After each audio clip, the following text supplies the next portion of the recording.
Em um mundo preenchido por sangue e desgraças, o nosso protagonista chamado Ryuki, junto com um grupo de pessoas, foi invocado à força para este lugar onde a regra é matar ou ser morto. Após muito tempo de lutas nesse inferno, eles conseguiram derrotar um poderoso demônio, porém quase todo o seu grupo foi exterminado, e ele também estava à beira da morte. Mas para sua surpresa, ao abrir os olhos novamente, Ryuki percebe que ainda está vivo. Inicialmente ele não compreende o que aconteceu, mas por algum motivo ele recebeu o poder de controlar tudo aquilo que ele matava. Após um bom tempo, ele se tornou o rei dos necromantes nesse mundo, enquanto seu irmão retornou para a Terra. Porém, um dia ele acaba descobrindo que seu irmão foi morto, e foi aí que ele decidiu retornar para a Terra e se vingar. Essa é a parte 2, caso ainda não tenha visto a outra parte, deixarei uma playlist abaixo para vocês. Agora continuaremos de onde paramos. Ryuki estava atrás de Kyoho, uma das pessoas que ele viu nas memórias do seu irmão Kangmin antes da sua morte. E devido a isso, ele acabou indo para a usina de incineração, onde começou uma batalha contra alguns caçadores. Após algum tempo, Kim, o líder deles, percebeu que estava em uma situação difícil, pois não acreditava que seus homens estavam sendo derrotados por meros esqueletos. Ryuki ordena seus esqueletos a eliminarem todos eles. Um dos figurantes diz a Kim que os mortos-vivos não são comuns, e são soldados esqueletos com extensa experiência de batalha. Kim fala que nunca houve esqueletos tão fortes e rápidos na Terra antes, e pergunta o que esses monstros são. Onde mesmo eles se trancando em uma sala, nada adianta, os esqueletos destroem a parede facilmente. Em seguida, um dos figurantes é facilmente dizimado com apenas um ataque de um dos esqueletos. Sem escolhas, Kim tenta ir para cima de Ryuki, acreditando que tudo vai acabar assim que o matar. Ele sabe que necromantes são fracos contra a luta corpo a corpo. Ao se aproximar, outro figurante joga uma arma para Kim, e ele rapidamente se defende de um ataque do esqueleto. E usando sua habilidade para imbuir mana na arma, ele consegue eliminar o esqueleto. Ele fica bastante feliz com isso. E outro figurante usa uma flecha explosiva, causando uma enorme explosão. Mas mesmo assim, nada adianta. Kim simplesmente ordena para seus soldados eliminarem o figurante, que é morto facilmente. Em seguida, Ryuki invoca mais mortos-vivos, e Tairo fica impressionado ao ver que Ryuki consegue até mesmo invocar um esqueleto arqueiro. Ele não consegue acreditar que Ryuki consegue até mesmo invocar soldados de longo alcance, percebendo que ele não é um necromante comum. Logo em seguida, o esqueleto arqueiro lança uma flecha que acerta Kim, e outro esqueleto lança Kim ao chão com uma força enorme. Ryuki se aproxima dele, enquanto Kim, assustado, o chama de monstro e fala para ficar longe. Em seguida, um esqueleto fica uma adaga na perna de Kim, que grita com dor. Ryuki pergunta se Kim sabe o que está fazendo, e diz que se ele tivesse trazido Kyoho para ele, nada disso teria acontecido. Ele questiona o que Ryuki está procurando ao persegui-lo, afirmando que Ryuki está cometendo um erro, pois matá-lo não resolverá nada. Kim avisa que Ryuki vai se arrepender por ter voltado para a Terra. Logo em seguida, um esqueleto dá um tapa em Kim, deixando Ryuki cada vez mais irritado, e ele ameaça Kim que deveria escutar o que ele diz enquanto leva uma surra. Com isso, Ryuki ordena ao seu esqueleto que fique uma espada em Kim novamente. E ele fala que vai dar mais uma chance, perguntando se ele vai dizer onde Kyoho está. Kim responde que Ryuki deveria apenas matá-lo, pois ele não dirá nada do que ele quer ouvir. Ryuki responde que isso é uma vergonha, pois ele planeja descobrir o que quer, não importa o que precisa fazer. Ele estava apenas dando uma chance para Kim falar, afirmando que Kim vai lhe contar muitas coisas depois que morrer. Kim, por sua vez, afirma que já sabe que Ryuki é um necromante, mas mesmo se ele usar seu corpo, não descobrirá nada do que quer. Após isso, Ryuki ordena aos seus esqueletos que matem Kim. Em seguida, Roderick fala que todas as 25 almas que estavam na localização do mestre foram coletadas. E com isso, Ryuki usa o poder Olhar dos Mortos e descobre algumas conversas de Kim. Entre elas, uma sobre uma conversa entre Kim e Xanggu pelo telefone, onde Kim pergunta onde está Kyoho naquele momento. E com isso, Ryuki descobre que Xanggu chamou Kyoho para ir para o clube. E devido a isso, Ryuki fala para Taeho que eles vão voltar para o clube. Taeho pergunta qual o motivo de voltarem para o clube e o que Ryuki pretende fazer lá. Ele responde que Taeho vai descobrir quando chegarem lá. Ao entrarem no carro, Taeho pergunta o que vai acontecer com a planta de incineração. E Ryuki pergunta o que ele tem a ver com isso. Taeho responde que ele acabou de matar todos os membros do time da planta de incineração e que os outros times devem contatá-los em algum momento. E se ninguém responder, eles irão suspeitar de algo. E se alguém for até lá e viu o que aconteceu, a guilda irá retaliar. Enquanto retornavam, Taeho fala que só está dizendo isso porque eles podem ficar em perigo, principalmente ele. Ele está realmente com medo de morrer.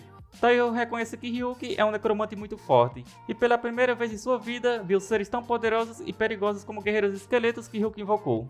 Com isso, ele tem certeza de que Ryuki ficará bem, mas ele diz que não é igual a Ryuki, onde se a guilda descobrir o que aconteceu na usina de incineração, eles virão atrás dele também, e ele também está preocupado com sua irmã.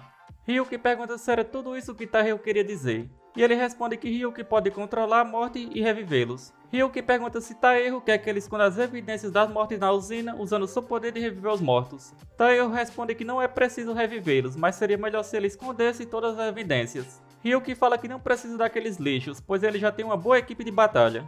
Taeho pede desculpas por ter ultrapassado os limites e pergunta o motivo de Ryuki estar fazendo tudo isso. Ryuki pergunta a Taeho se ele sabe algo sobre a seita da cripta. Taeho fica um pouco surpreso ao ouvir Ryuki falando isso. Antes, ao usar o poder Olhar da Morte, Ryuki descobriu que Shangu iria mandar Kyoho para a seita da cripta, para escondê-lo por um tempo naquele lugar.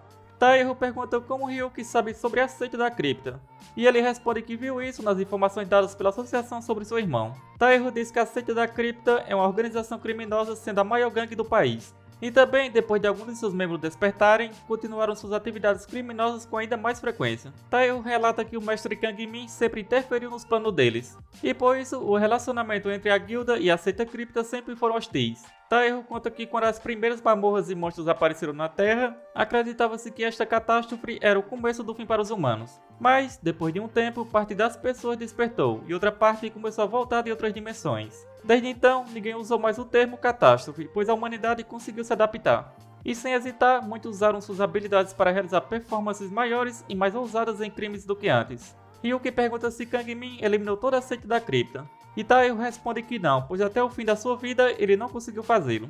Além disso, a maioria das vítimas da seita da cripta eram humanos comuns e não despertos, onde embora muitos despertos tenham se tornado suas vítimas, muitos deles morreram por causa da diferença de habilidades. Ryuki pede para Taeho continuar contando, e ele diz que é uma longa história, dizendo que eles se tornaram um grupo mais famoso. Ryuki pergunta se há algum motivo por não terem falado disso até agora.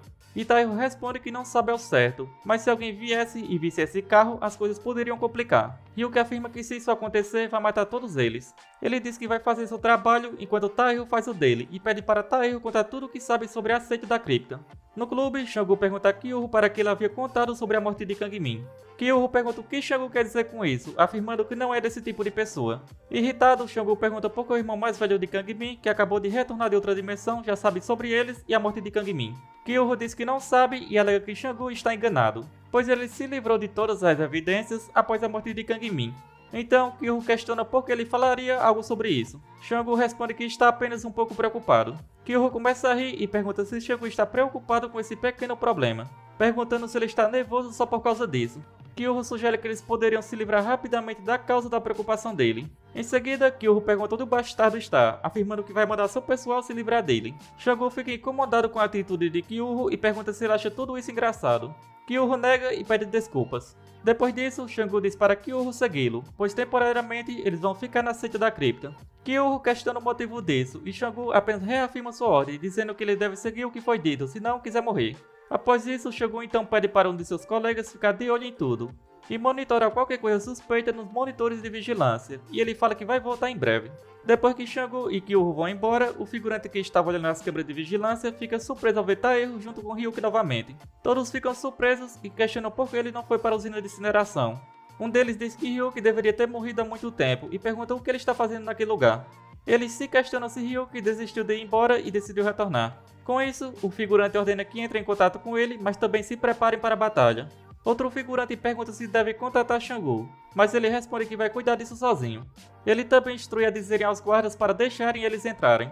O figurante responde que o chefe odeia quando eles fazem bagunça nesse lugar e sugere levá-los para o porão. O outro figurante questiona se ele é idiota e se acha que Ryuki voltou feliz a ponto de concordar em ir para o porão apenas por pedirem. Com isso, ele ordena que coloquem uma barreira para evitar que tudo fique sujo nesse lugar. Em seguida, um dos figurantes levanta uma barreira ao redor deles, explicando que a barreira não permitirá que nada, nem mesmo sangue ou qualquer coisa derramada, permaneça quando a barreira for desfeita, queimando tudo. O líder fala que ele fez um bom trabalho, mas também não estava nada impressionado com o irmão mais velho do antigo líder da guilda. O figurante responde que se ele voltou, eles devem se preparar para algumas perdas, acreditando que esse bastardo não vai permitir ser morto sem oferecer resistência. O líder chama o figurante de idiota e diz que tudo o que eles precisam fazer é superá-lo. Em seguida, o líder joga uma faca para o figurante, explicando que essa é uma nova arma desenvolvida pela cripta e provavelmente é extremamente eficaz contra os despertados, pedindo para eles avaliarem. O figurante responde que essa arma parece apenas uma faca comum, e pergunta se o pessoal da cripta está com medo que as pessoas o deixem de considerar os gangsters. Em seguida, o figurante pergunta qual a diferença entre essa faca e uma faca normal. O líder explica que se espetar alguém com essa faca, ela começará a drenar a mana da pessoa, seja um meta-humano ou um retornado. O figurante questiona se eles vão matá-lo, e o líder responde que vão avaliar a situação primeiro. E se algo acontecer, ele diz para dizer ao chefe que foi um acidente e que tiveram que bater no irmão de Kang-min. O figurante afirma que não se importa mais e diz que toda a responsabilidade será do líder. O líder assegura que não precisa se preocupar, pois ele mesmo vai falar com o chefe. Com isso, ele ordena que ninguém se acovarde e basta seguir o plano. Após tudo isso, Ryuki finalmente chega, e Taiyo rapidamente percebe que todas as saídas foram bloqueadas. Ele pensa que já sabia que isso iria acontecer, acreditando que os caçadores já sabiam o que aconteceu na usina de incineração, e por isso já estavam esperando por eles.